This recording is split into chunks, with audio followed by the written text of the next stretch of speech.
Existen numerosos hábitats que se volverán menos adecuados para algunas especies debido a un aumento en la depredación. En esta parte del artículo, que es la observación, se registra la distancia de inicio de vuelo, que consiste en la distancia a la que huyen los animales cuando se les acerca un depredador potencial, incluyendo al humano. Su objetivo es ampliar la visión general del comportamiento de escape al incluir la distancia de huida.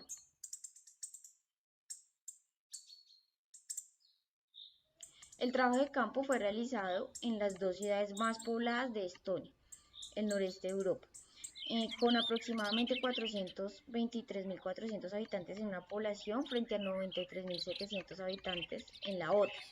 También se registró en asentamientos rurales cercanos, de los cuales se visitaron 21, que tenían poblaciones que oscilaban entre 60 a 2.000 habitantes. A diferencia de las ciudades, los asentamientos rurales estaban menos poblados, ya que en promedio 327 personas por kilómetro cuadrado estaban en los asentamientos rurales, frente a 2.494 personas que por kilómetro cuadrado en las ciudades. Aparte de ser menos poblados, eran menos urbanizados, más tranquilos y más cercanos a bosques, tierras de cultivo y otros hábitats deshabitados. Los datos recolectados de las ciudades representan el hábitat urbano y los recolectados del hábitat rural de los asentamientos rurales.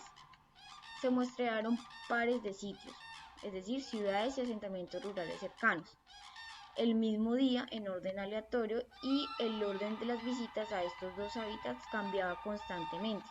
Por ejemplo, si un día de campo comenzaba en un hábitat urbano y en consecuencia terminaba ese mismo día en el hábitat rural. Luego, al día siguiente, el orden sería, se inicia con el hábitat rural y luego el urbano. Esto se hizo para asegurar que la comparación de hábitats no se vea afectada por la fecha o la hora. En un par de ocasiones excepcionales, el tipo de hábitat se cambió 2 veces en un día. Por ejemplo, inició en el urbano, luego pasó al rural y luego volvió al urbano. Se evitaron las visitas repetidas a los mismos lugares para minimizar el posible muestreo del mismo individuo. Algunas aves podrían haber volado de un sitio a otro, pero se ha demostrado que la pseudoreplicación en este tipo de estudios no puede ser motivo de preocupación, porque este comportamiento depende en gran medida de factores ambientales y en menor medida de la identidad del individuo. Todas las observaciones se realizaron entre las 7:30 de la mañana y las 3 de la tarde.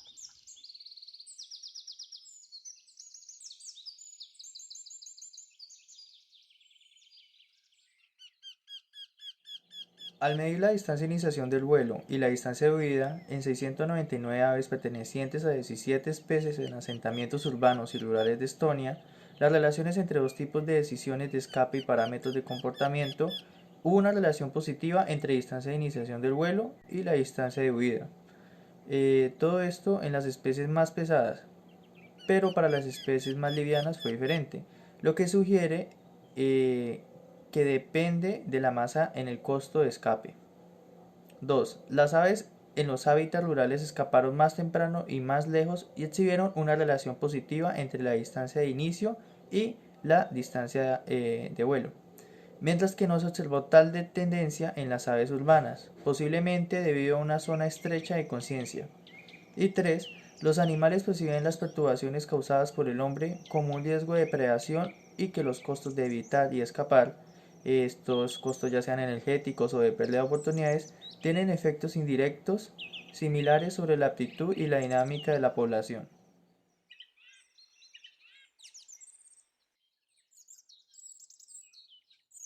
Sistema de estudio. El trabajo de campo fue realizado en las dos ciudades más pobladas de Estonia, que es Tallinn, como se había mencionado ya, y Tartu.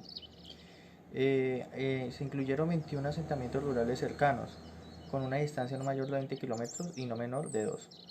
Parámetros de comportamiento.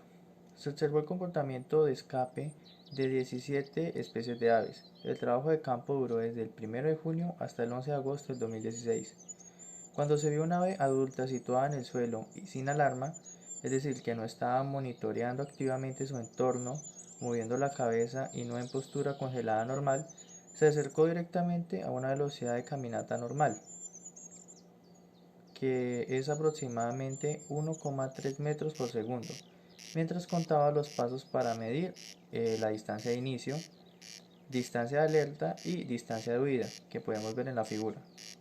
Bueno, definamos distancia alerta como la distancia entre presa y depredador cuando la presa muestra los primeros signos de comportamiento de alerta, es decir, cuando el ave detiene su actividad actual y comienza a monitorear activamente su entorno o hace contacto visual con el observador. La distancia de amortiguación se calculó como la diferencia entre distancia de iniciación de vuelo, que es la distancia a la que huyen los animales cuando se acercan a un depredador potencial u otro factor estresante, y distancia alerta. Todas las distancias obtenidas de los pasos de conteo se convirtieron en metros multiplicándolos por 0,75, que es la longitud de paso promedio. La distancia de huida se midió como la distancia más corta entre el lugar donde escapó el ave y el lugar donde terminó su vuelo de escape. Se registraron los resultados con un telémetro láser.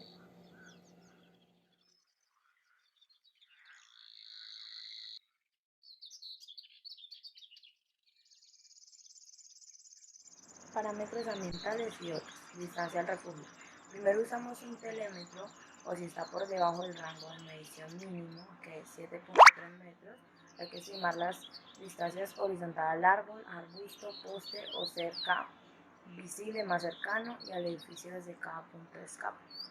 La cobertura vegetal se estima usualmente en un radio de 30 metros alrededor del punto de escape, siguiendo los gráficos de escala y cobertura sugeridos por Brondon y LeBreton en 1981, 0%, 1%, 5%, 10%, 20%, 30% y el 100%. El follaje de los dos se proyectó sobre un plano horizontal para calcular este grado relativo de cobertura. Las estimaciones de la cobertura de arbusto y árboles se hicieron por separado, pero luego se sumaron para obtener un único predictor de cobertura vegetal. El tamaño de la bandada se registró como el número de individuos dentro de un radio de 15 metros del ave foca. Las estadísticas.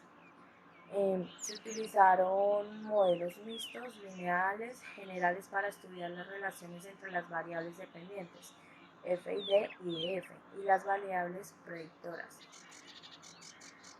Bueno, estos análisis estadísticos se realizaron con la función INEGI de la biblioteca COSME.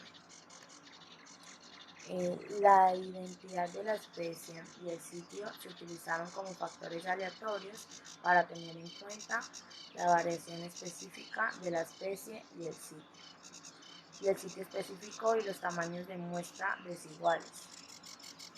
Además incorporó una matriz de distancia filogenética en los modelos para controlar la dependencia evolutiva entre especies. El quinto paso del método científico, que son los resultados, se realizaron un total de 455 observaciones en hábitats urbanos y 244 en zonas rurales. La relación entre la distancia de inicio del vuelo FID y la distancia de huida DF varía según la masa corporal media de las especies. Las aves pequeñas no mostraron una relación clara entre FID y DF, pero la relación se hizo más fuerte a medida que aumentaba la masa corporal, es decir, las aves más pesadas eran más propensas a moverse distancias más largas después de un escape temprano.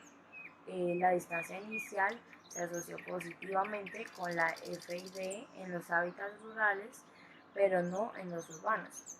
También se encontró que la distancia al refugio está relacionada positivamente con DF, pero no con FID.